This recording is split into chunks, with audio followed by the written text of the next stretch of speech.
స్లోగా పెట్టా. వస్తుంది ఇప్పుడు.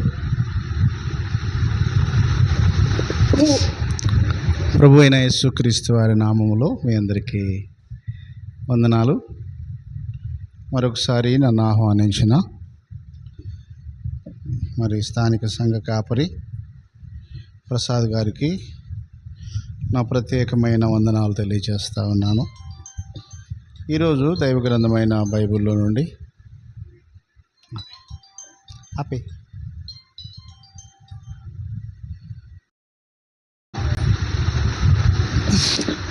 లూకా వ్రాసిన సువార్త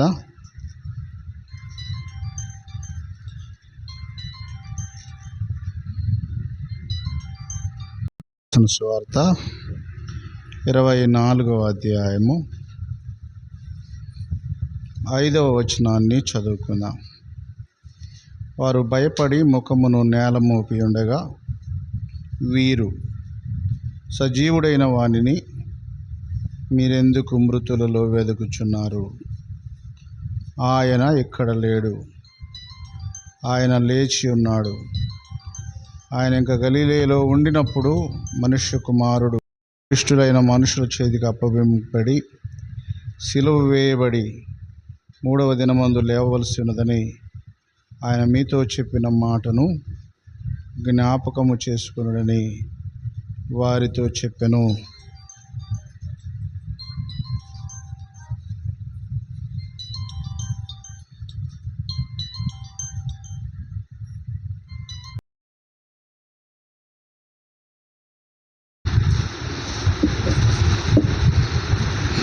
వస్తుందా చిన్నయ్య? 6వ వచనాన్ని ఒకసారి 5వ వచనాన్ని చదువుకుందాం. నేను చదువుతున్నాను. సజీవుడైన వానిని మీరెందుకు మృతులలో వెదకుచున్నారు? చిన్న ప్రార్థన చేసుకొని దేవుని వాక్యాన్ని ధ్యానం చేసుకుందాం.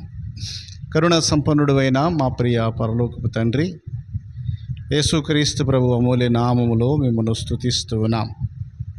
ఈ మధ్యాహ్నపు వేళ నాగరాజుపల్లి గ్రామంలో మీరు ఏర్పాటు చేసుకున్న ఈ సంఘములో మీ పాద సన్నిధి మాకు ఇచ్చినందుకై స్తుతిస్తూ ఉన్నాం. నాయన కృపలో జ్ఞాపకం చేసుకోండి. చేరివచ్చిన మా ప్రియ సహోదర సహోదరులందరినీ కృపలో జ్ఞాపకం చేసుకోండి.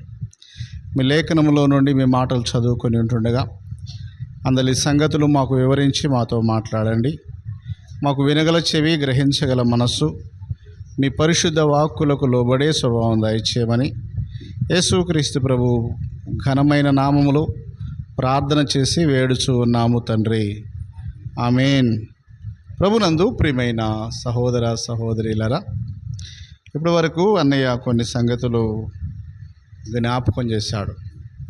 యేసుక్రీస్తు ప్రభు వారు ఈ లోకానికి ఎందుకు వచ్చాడు, ఆయన రావడానికి గల ముఖ్య కారణం ఏంటి అంటే తిమోతి పత్రికలో పౌలు తెలియచేస్తాడు.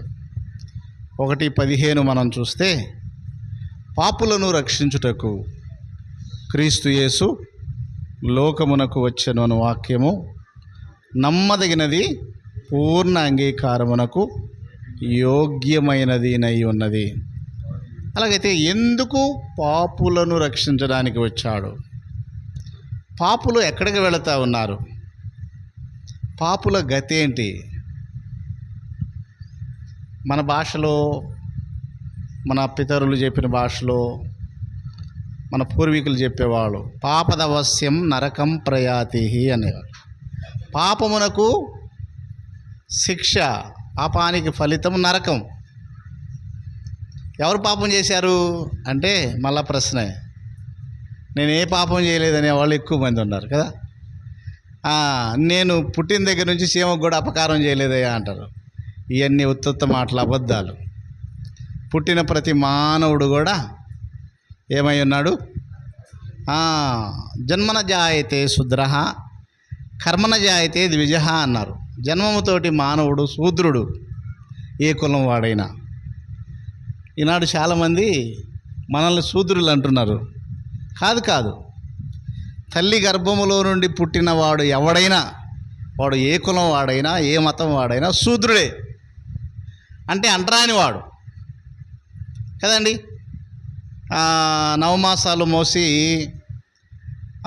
కానుపు దశకు వచ్చింది తల్లి. మంత్రసాని వస్తుంది, మంత్రసాని పని చేస్తుంది, బిడ్డను తీస్తుంది. పుట్టిన బిడ్డను తీసుకొచ్చి పక్కన బొచ్చులో పడేస్తుంది. ఎందుకనండి? నిద్రపోయేవాళ్ళు చెప్పాలి. ఎందుకని? వాడు అపవిత్రుడు, ఆ మైలబడి ఉన్నాడు. వాడు ఆ మైలంతా కడిగి శుద్ధీకరించి ఆ బొడ్డు క్లీన్ చేసి పసుపు పెట్టి వాడిని శుభ్రం చేసిన తర్వాత తల్లి పక్కలో పెట్టేస్తే తల్లి ఉంటుంది, నా తల్లి నా కదండి, నా కొండే, నా కోటే, నా బిడ్డే అని కదా. అప్పుడు దాకా వాడేవాడు మైలబడ్డవాడు. కాబట్టి తల్లి గర్భములో నుండి పుట్టిన ప్రతి మానవుడు కూడా మైలబడిన వాడే, శూద్రుడే, అంటరాని వాడే. కానీ ఈనాడు ఏం చేస్తున్నారంటే, భారతదేశంలో దౌర్భాగ్యం ఏంటంటే 4 వర్ణాలను సృష్టించి తలలో నుండి ఒకడొచ్చాడని, భుజాల్లో నుండి ఒకడొచ్చాడని, కడుపులో నుండి ఒకడొచ్చాడని, పాదాల్లో నుండి ఒకడొచ్చాడని చెప్పి ప్రజలను మోసం చేస్తా పరిపాలన చేస్తూ ఉన్నారు. తలలో నుండి వచ్చిన వాడు ఎవడంట? బ్రాహ్మడంట. భుజాల్లో నుండి వచ్చిన వాడు ఎవడంట? రాజంట. కడుపులో నుండి వచ్చిన వాడు ఎవడంట? వ్యాపారంట. ఎవరు? కాంటోడు. పాదాల్లో నుండి వచ్చిన వాళ్ళు వీళ్ళు. అసలు సృష్టికర్త అనేవాడికి అంత వ్యత్యాసం భేదం ఉంటే వాడు ఎలా సృష్టికర్త అవుతాడు? దేవుడికి అంత భేదం ఉంటే వాడు ఎలా దేవుడు అవుతాడండి? ఎప్పుడైనా ఆలోచన చేసామా మనం? తలలో నుండి ఒకరిని తీశాడా? భుజాల్లో నుండి ఒకరిని తీశాడా? కడుపులో నుండి ఒకరిని తీశాడా? పాదాల్లో నుండి ఒకరిని తీశాడండి దేవుడు? బైబిల్ ఏమని చెప్తుంది? ఆదికాండం 2వ అధ్యాయం 7వ వచనాన్ని మనం చూస్తే, దేవుడైన యెహోవా నేల మంటితో నరుని నిర్మించి వాని నాసికారంధ్రములలో జీవవాయువు ఊదగా నరుడు జీవాత్మ అయ్యాడు. దేవుడు పరమాత్మ, నరుడు జీవాత్మ. ఇది దైవ సృష్టి క్రమం, మానవ సృష్టి నిర్మాణం. ఇది మంటిలో నుండి వచ్చిన వాడు మానవుడు. మరలా ఎక్కడికి వెళ్తున్నాడు? మంటిలో నుండి వచ్చినాడు కాబట్టి మంటిలోకే వెళుతున్నాడు. నీవు మండి నుండి తీయబడితివి కనుక మరలా మన్నైపోతావని దేవుడే చెప్పాడు. ఈ క్రమాన్ని విడిచిపెట్టి, ఈ క్రమాన్ని పక్కన పెట్టి కదండి శూద్రులని ప్రకటన చేస్తున్నారు. కానీ వేదం చెప్తుంది, జన్మన జాయతే శూద్ర కర్మన జాయతే ద్విజ. కర్మము వలన ద్విజుడు, 2వ జన్మెత్తిన వాడవుతున్నాడు అంటున్నాడు. ఎవరు చేసిన కర్మ? ఎవరు చేసిన పుణ్యకార్యం? మనం తెలుసుకోవాలి. అసలు మనం ఏంటదే మనం తెలుసుకోవాలి. అవునండి, వేదంలో మరొక చోట ఇలా ఉంది, తస్య ప్రజాపతిర్ధమేవ మర్త్యమాసీదర్ధామృతం. ప్రజాపతి అనేవాడు మరణించి, మరణాన్ని జయించి అమరుడై తిరిగి లేచాడు. ఎవరండి?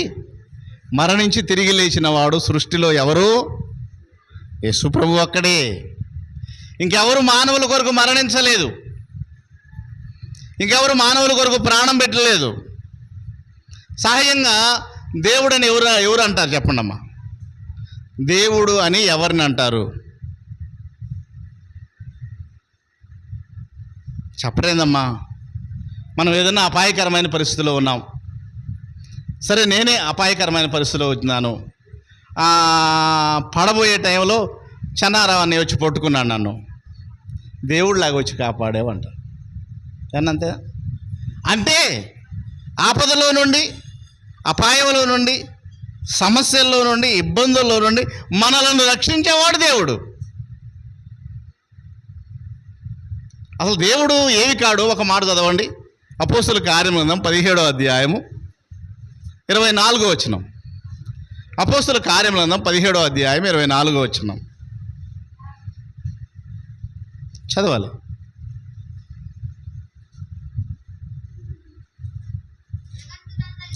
జగత్తును అందలి సమస్తమును నిర్మించిన దేవుడు.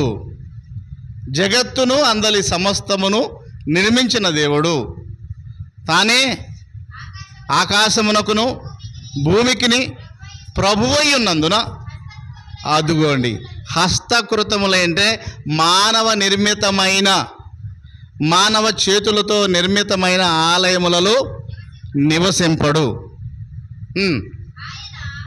దేవుడు అందరికీ జీవమును, ఊపిరిని, సమస్తమును ఏమిస్తున్నాడమ్మా?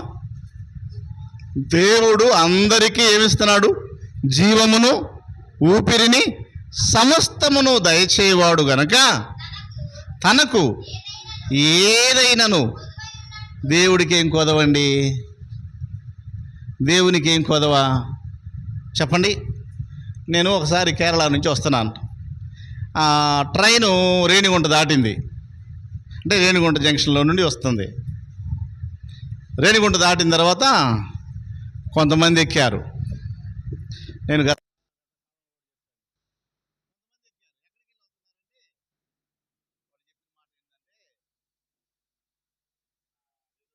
రండి, చిత్రంగా ఉందన్నమాట.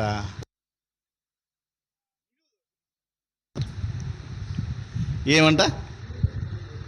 ఎలా అండి? నిలువు దోపిడీ అంటే ఏంటి?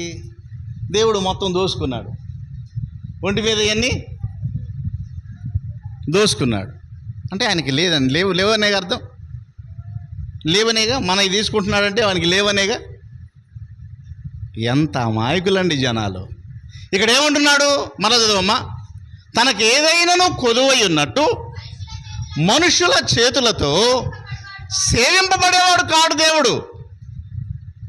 ఆయన అందరికీ జీవమును, ఊపిరిని, సమస్తమును ఇస్తున్నాడు. 16-14 కూడా చదవండి. అక్కడే అపోస్తుల కార్యముల గ్రంథం 16-14, లేకపోతే 14-16, క్షమించండి, 14-16 చదవండి. 14-16 నాన్న.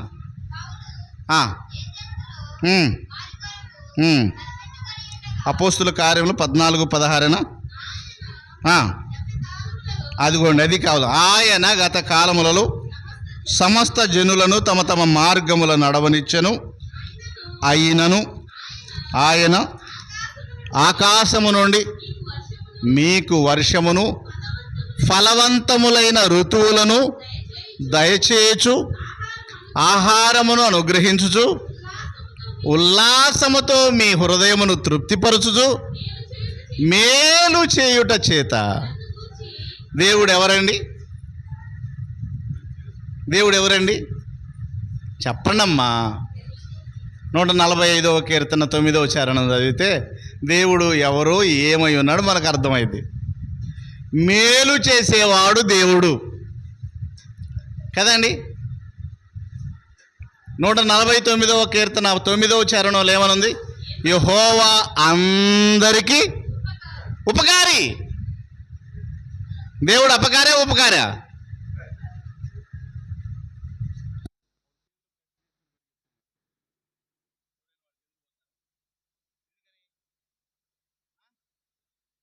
ఎందుకనండి? ఇప్పుడు మీరు చెప్పాలి. ఆయుధాలు ఉన్నవాడు అపకారా, ఉపకారా?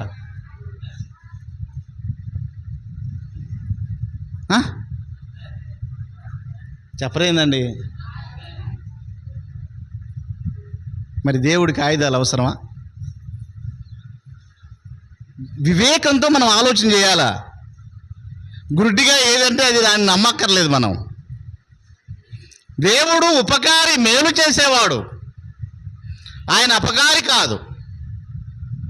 అపకారికి అపకారికి ఉపకారము నెపమెంచక చేయువాడు నేర్పరి సుమతి అని ఉంది బైబిల్. అపకారికి కూడా ఉపకారం చేసేవాడే దేవుడు. అవునండి. ఆంధ్ర క్రైస్తవ కీర్తనలో ఒక పాట ఉండేది, నా చిన్నతనంలో బాగా పాడేవాళ్ళు.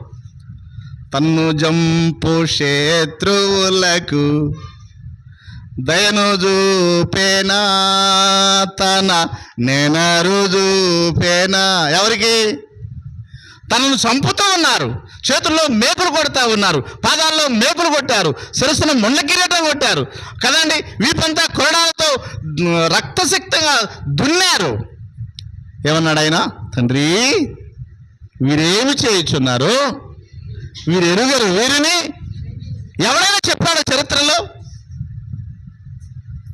ఏమండి, చరిత్రలో ఎవరైనా చెప్పాడా ఇలాంటి మాట? మరి యేసుక్రీస్తు దేవుడు కాక ఎవరండి? ఈనాడు భయంకరమైన వ్యతిరేకత కనబడతా ఉంది. దేవుడు అంటే దేవునికి కొన్ని గుణలక్షణాలు ఉన్నాయి, మనం తెలుసుకోవాలి. దేవునికి కొన్ని గుణలక్షణాలు ఉన్నాయి.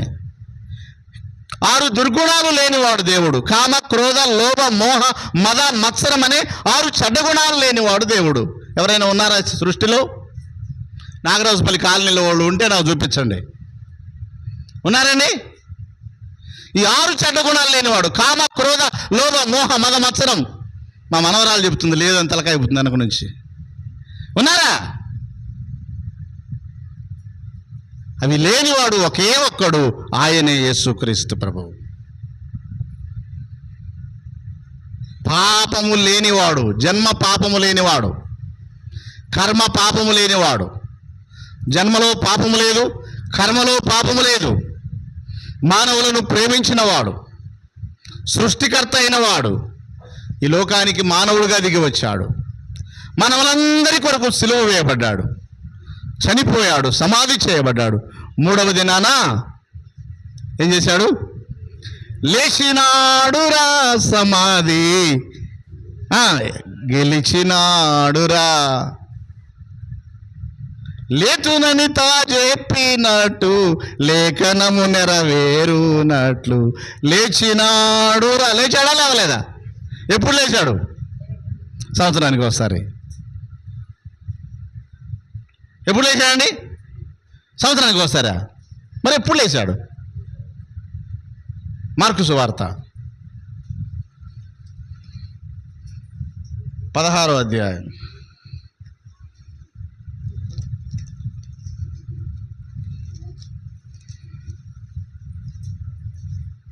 9వ వచనం. ఆదివారమున తెల్లవారినప్పుడు. అది సంగతి. ఎప్పుడు లేచాడండి? ఆదివారమున తెల్లవారినప్పుడు. యేసుక్రీస్తు ప్రభువారు ఆదివారమున పునరుత్థానుడయ్యాడు. అర్థమైందా? ఆయన ఆదివారమున మరణమును ఓడించాడు. ఆయన ఆదివారమున సమాధిని ఓడించాడు, చావును ఓడించాడు, అపవాదిని ఓడించాడు. ఏమంటున్నాడు ఆయన? ఆయన పలికిన మాటే. ప్రకటన 1:18 చదవండి. ప్రకటన గ్రంథం 1:18. నేను మొదటివాడను, నేను కడపటివాడను, నేను జీవించువాడను. అదిగోండి, మృతుడనైతిని గాని ఇదిగో యుగ యుగములకు సజీవుడనై ఉన్నాను. ఇప్పుడు ఎక్కడ ఎదుగుతున్నారు మనుషులు ఆయన్ని? ఏమండి, మీరు సజీవుడైన వానిని మృతులలో ఎందుకు వెదుగుచున్నారు? ఆయన సజీవుడు. ఆయన మరణాన్ని జయించి తిరిగి లేచాడు. ఆయన వరకే అయిపోయింది అది. ఏమండి, యేసు ప్రభు వారికి వరకే అయిపోయిందా? మరి మనం మరణిస్తే మన సంగతి. తెసలోనికైలకు రాసిన పత్రిక, మొదటి పత్రిక 4వ అధ్యాయం 13 నుండి చదువుకుందాం. సహోదరులారా, నిరీక్షణ లేని ఇతరుల వలె మీరు దుఃఖపడకుడు నిమిత్తము నిద్రించుచున్న వారిని గురించి మీకు తెలియకుండా మాకు ఇష్టము లేదు. అదిగోండి, యేసు మృతి పొంది తిరిగి లేచెను. This is truth. యేసు మృతి పొంది తిరిగి లేచెనని మనము నమ్మినలా, అదే ప్రకారము యేసునందు నిద్రించిన వారిని దేవుడు ఆయనతో కూడా వెంట పెట్టుకొని వచ్చును. కాబట్టి ప్రభువు మాటను బట్టి మేము మీతో చెప్పినదేమనగా, ప్రభువు రాకడ వరకు నిలిచియుండు మనము నిద్రించిన వారి కంటే ముందుగా ఆయన సన్నిధికి చేరము. ఆర్భాటముతోనూ ప్రధాన దూత శబ్దముతోనూ దేవుని బోరతోనూ పరలోకము నుండి ప్రభువు దిగి వచ్చును. క్రీస్తునందుండి మృతులైన వారు మొదట లేస్తారు. అది సంగతి. ఆయన లేచాడు. ఆయన యందు విశ్వాసం ఉంచి చనిపోయిన వారిని ఆయన ఏం చేస్తాడు? వెనకుండా వాళ్ళు చెప్పాలా, గుడ్లు మేటకరించుకొని చూడటం కాదు. ఏం చేస్తాడు? లేపుతాడు. ఎక్కడి నుండి? సమాధిలో నుండి లేపుతాడు. క్రీస్తునందుండి మృతులైన వారు మొదట లేతురు, ఆ మీదట సజీవులమై నిలిచి ఉండు. మనము నిద్రించిన వారితో కూడా ఏకముగా ఆకాశ మండలమునకు మేఘముల మీద ఆయన ఎదుర్కోవటానికి కొనిపోబడతాం. అలాగైతే ఇక్కడ రెండు సంగతులు.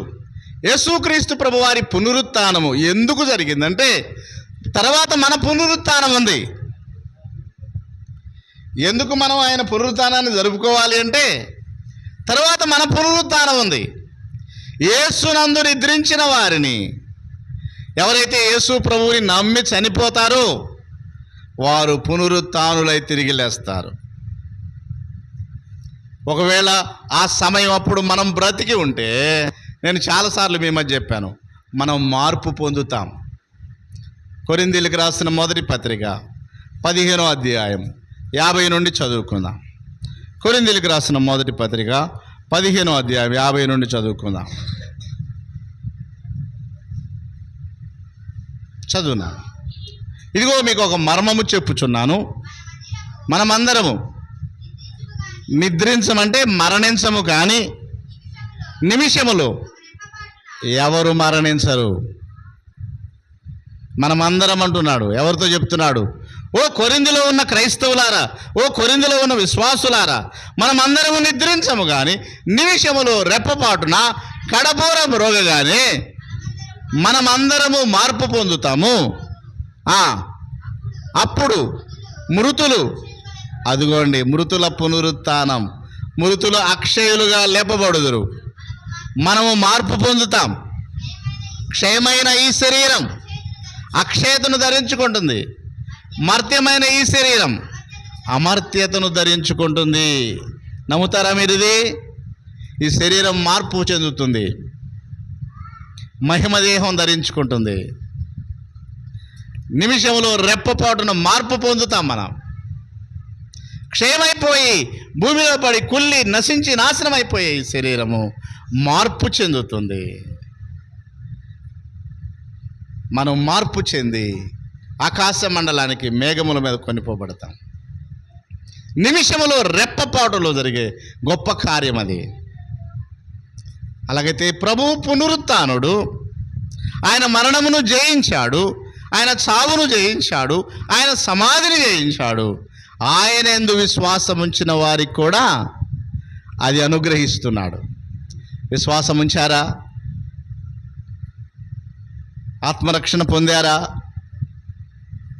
ప్రభువు కొరకు నమ్మకంగా జీవిస్తున్నారా? భక్తి మార్గంలో జీవిస్తున్నారా? ఒకవేళ ప్రభు ఇప్పుడు వస్తే నీ గతి ఏంటి? ఎక్కడికి వెళ్తావు? నువ్వు విడిచిపెట్టబడతావా లేక ఎత్తబడతావా? అది భయంకరమైన సంఘటన. ఒక మాట చదువుదామా? లూకాసు వార్త 17వ అధ్యాయం. నేను ముగించాను. లూకా రాసిన సువార్త 17వ అధ్యాయం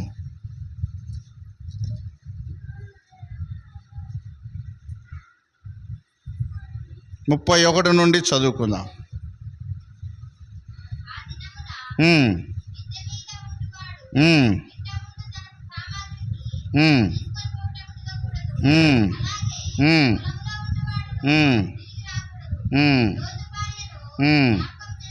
ముప్పై 34 చదువమ్మా. ఆ రాత్రి ఇద్దరొక్క మంచం మీద ఉందురు, కొనిపోబడును. ఇద్దరు మంచం మీద అంటే ఎవరుంటారండి? సహజంగా ఇద్దరంటే ఏమ్మా? భార్యాభర్తలు. భార్య నమ్ముకుంది, భర్త నమ్ముకోలా. భూ అని బుర్ర మోగింది. నిమిషంలో భార్య దేహం కనపడలే. అక్కడ భార్య దేహం కనపడలేదు. మంచం పక్కనే పడుకుంది, దేహం కనపడలేదు. ఇద్దరు తిరగలు విసురుతారంట. తిరగలు ఇద్దరే విసిరేది. ఒకరు విసురుతూ ఉంటారు, ఒకరు గింజలు పోస్తూ ఉంటారు. వారిలో ఒకళ్ళు ఎత్తబడతారు, ఒకళ్ళు విడిచిపెట్టబడతారు. అక్క వెళ్ళిపోయావే, ఏడుంది అక్క? వెళ్ళిపోయింది. క్షణంలో మార్పు. ఇద్దరు పొలంలో పనిచేస్తూ ఉంటారు, ఒకరు వెళ్ళిపోతారు, ఒకరు విడిచిపెట్టబడతారు. ఈ సూత్రం తెలుసా మీకు? ఇప్పుడు ఇద్దరికి ప్లస్ ఒకళ్ళని చేరుస్తున్నారు ఆర్టీసీ బస్సుల్లో కూడా. ఇద్దరు డ్రైవర్లు, ఒక కండక్టరు. ఫ్లైట్లో ఇద్దరు ఫ్లైట్లు, కో పైలట్ ఒకడు.